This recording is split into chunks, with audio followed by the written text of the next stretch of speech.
Hello, everyone. Welcome to Small Talk. Well, my guest today has been on the show once before. I'm really pleased to have her back. She is a member of the Legislative Assembly of British Columbia, Kelli Paddon. Welcome back to the show, Kelli.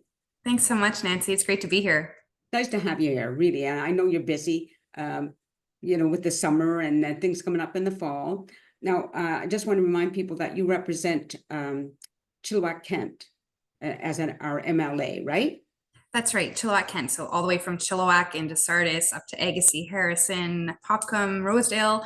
It's a pretty big area. It is So a big area. yeah. Now, I know one of the things that you've done, I haven't attended, is you have these pancake events. Yeah, so those are, I get to have a lot of events. So as MLA, I get to do a lot of outreach. Happy to share about that as well. And then on the other end of it, there's an election coming up in the fall. So I also have partisan activities. I'm a BC NDP MLA. And so those pancake breakfasts, they've been free pancake breakfasts. Those are just my way of connecting with folks. And that's a partisan activity, a party activity. So they've been I think fantastic. it's a really nice way to get, invite people, because people like getting freebies, let's face it. Yeah, we had, as MLA, I do outreach as well. And so actually just this last Friday, I was at the river along with Frankly Delicious. Daryl sells his ice cream along the river in a lot of different places. And we were actually able to give out over $400 worth of free treats, have great conversations. Not everybody knows what an MLA is or who their MLA is or even why they might go talk to their MLA. So it's always a great chance to get out in community and say hi so that people know who I am and that they can reach out to me. So just remind people, what is an MLA? So an MLA, or member of Legislative Assembly, like you said, is the provincial representative for the area. So I'm a member of the provincial government and I sit in the legislature in Victoria about 23, 26 weeks a year, where we make legislation. And it's our voice here for Chilliwack-Kent.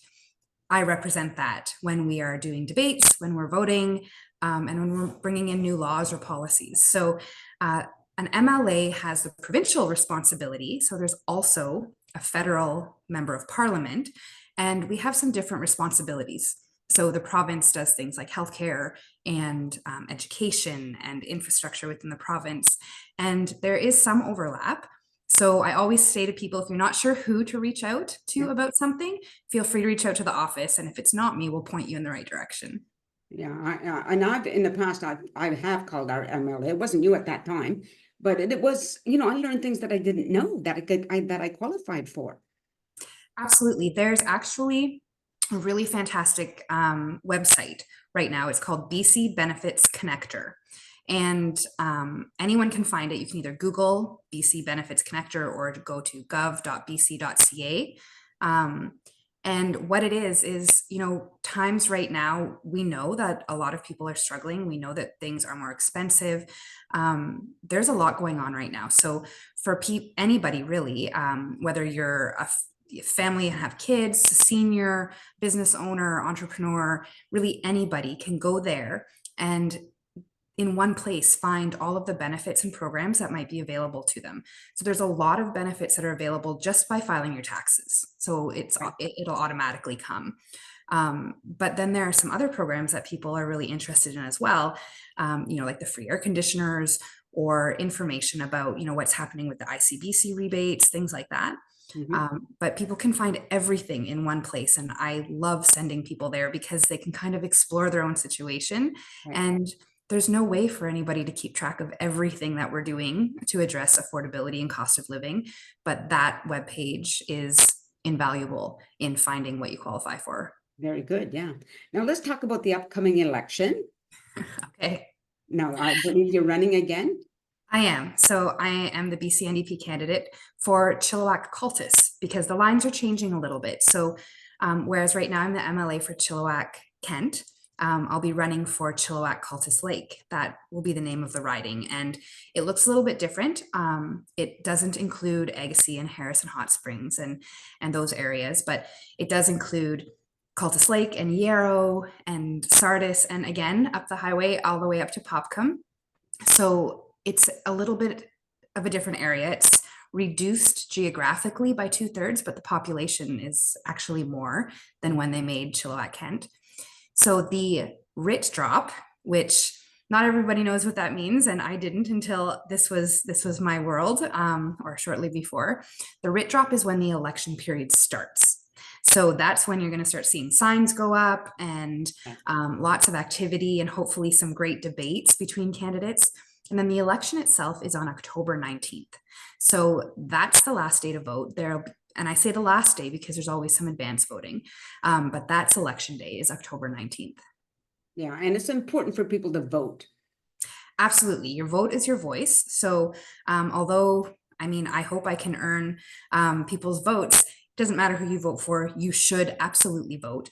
And if you know people who want to get in the car and come with you, bring them along too, because it's really important that everybody's voice is represented. Absolutely. Now, you've been in doing this for quite a number of years, right? That's right. I was elected in 2020, so almost 4 years. So why run again? Okay, well, that's a fantastic question. So the reason that I'm running again is because we've been able to get a lot done here in Chilliwack and Chilliwack-Kent, and we've seen a lot of investments, but undoubtedly, you just look around, you know that there's a lot more work to do. And things are hard for people right now. And it's important to me that not only do we continue the work, things like, you know, setting up the childcare program and making sure that we are fixing healthcare and making sure that we continue hiring doctors and nurses and bringing them to our community, building more homes for people so that housing is affordable, but also we need teachers and doctors and tradespeople. There has to be somewhere for them to live. Right. So we've made a lot of progress, but there's a lot more work to do. And for me, this is my community where I'm raising my children. It's my community where, you know, I want to live forever. It's one of the most amazing places to live, not only in BC, but in all of Canada. And so I want to make sure that that work carries on and that the opportunities and work coming, I want to make sure Chilliwack has their voice at the table while that's happening. So I'm running again. I'm asking for people's vote again. And I think that, you know, we've been able to do a lot together so far, but there's a few things that we still need to work on. Always. There's always going to be some things to work on, right? That's right. It's inevitable. Will there be online voting? I don't think, no, there won't be online voting. There's different ways to vote though. And I would encourage people actually to go onto the Elections BC webpage if they think their situation is different. There will be advanced voting, that's in person, and there will be voting on election day. And hopefully you'll get your voter card in the mail. But if not, you can go to Elections BC and get all the information no matter where you live in British Columbia. And even if you're going to be out of the province, there's different ways to vote as well. So I won't give anyone advice on how to vote, but just know that there are a lot of ways to vote and make sure that your voice is heard. So Elections BC, I think, .ca is a great resource for people to take a look at. Just know what the options are, right, for voting. Absolutely. And I'll be sharing, so on my Facebook page, I have a Facebook page as well as Instagram. I'll be sharing information as the election draws closer as well on how to get information about voting and what you need and where you can go. And so people can link into that really easily as well. So, and that's just under my name, Kelli Paddon on Facebook. It's my page. Yeah. Your personal, yeah. One of the things too, I was thinking about when you're running for election, how much work is involved? Like how many people you need help to help you? So elections are a strange thing. It's a new world when you go into the election.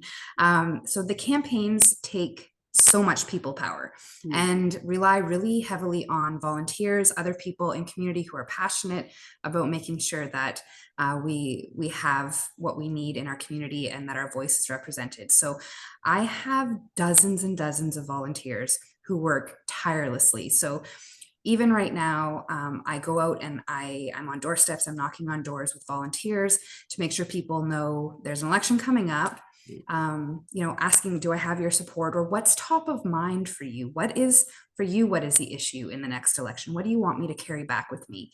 And I'm really lucky that a lot of volunteers come with me for that, but also for fundraising, because campaigns cost money. Mm. And as well as just organizing, you know, we're going to be putting signs up, we're going to be making phone calls. Once our campaign office is open, there'll always be an opportunity there for volunteering. So on my Facebook page, again, there's links to sign up to volunteer, and anyone who wants to join in can. But it really is, an election is about people, and it's about people's power and people's voice. So it makes sense that there's a lot of people involved behind the scenes volunteering and making sure the message gets out. Right. And I would encourage people to volunteer, because when you do, you see what happens behind the scenes. Absolutely. I think that was one of the things that you know, has been my goal as MLA as well, is a lot of people don't understand, you know, it takes all kinds of people Yeah. to run a province. So sometimes people have an idea in their head of, you know, what an MLA is. Is it just for lawyers, or is it just for, you know, specific people who have been political their whole life? I worked frontline in community support, and the perspective and the stories that I carry with me from the people I served in those roles, they're informing public policies.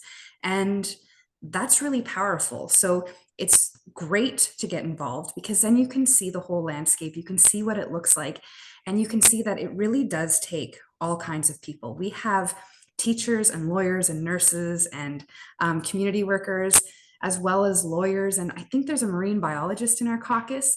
So it takes all kinds. And I really love it when people get involved and can see themselves. And it's about service to your community. So I know there's so many incredible people in our community who, you know, maybe they'll step up one day, and that'll be something that they decide to pursue as a way of service. So, Right. And I know that we live in a world where lots of false information is put out there about individuals, right? So, because I've seen somebody, I can't remember who it was or what it was, saying something negative about our MLA. One of our MLA is not that. Well, is that true? So this is a good way for people to find out, is to talk to the MLA, right? I think, yeah, I think you have a really good point. So on the one point, misinformation or incomplete information is potentially harmful. So make sure you always look at your sources. You're not getting all the information in a headline, obviously, but we do like to click on them when they're a little sensational. As somebody who stepped into public life, and as a woman who stepped into public life, I mean, there are comments and conversations that they're not great. They're not about the issues. They're not about an issue. They're personalized and misogynistic and harmful, I think, to the process and democracy. But it is part of it. It is a reality of it. But for the most part, our community is incredible at coming together because we know that we need to support each other to move ahead. Yeah, right. And I just want, again, I want to encourage people, don't necessarily believe what you read. You talk to the source, and that's the best way to get information, right? To learn truth. That's right. And I think that getting to know the candidates and making your own opinion is really, really important. There's lots of good information. So you can go to the different party web pages and take a look at what they're offering. Take a look at people's track records, and, you know, whether what they're saying and what they've done match up. That's always important, I think. And at least as far as I'm concerned, I'm easy to get a hold of. I'm always happy to talk to people. And I like to say that it doesn't have to be because you're already, you know, really happy with me. Maybe there's just an issue that you feel like isn't getting addressed and is being ignored.